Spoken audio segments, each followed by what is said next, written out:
বন্ধু নিয়ে এসেছিল একটু বিনোদনের জন্য, কিন্তু স্বপ্নেও ভাবিনি যে তার এত বড় ক্ষতি হয়ে যাবে।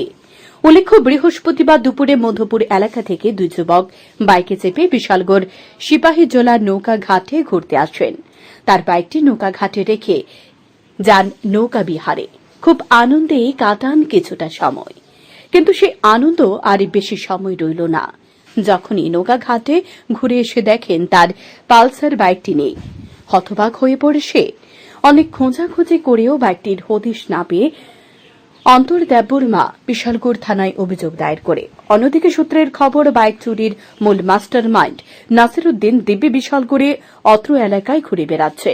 তাকে আটক করে জিজ্ঞাসাবাদ চালালে হয়তোবা বেরিয়ে আসতে পারে চোরের নাম ও বাইক।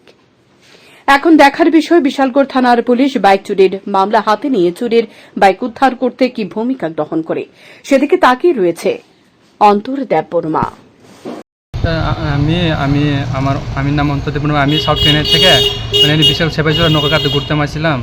তো আমরা মেবি 11-12টার কাছাকাছি নৌকা ঘাটে TR07 G8 689 বাইকটা পার্ক করে, পালসার N1 বাইকটা পার্ক করে নোয়াঘাটের ভিতরে ঘুরতে গেছিলাম। আয়ের দেখি বাইকটা এখানে নাই।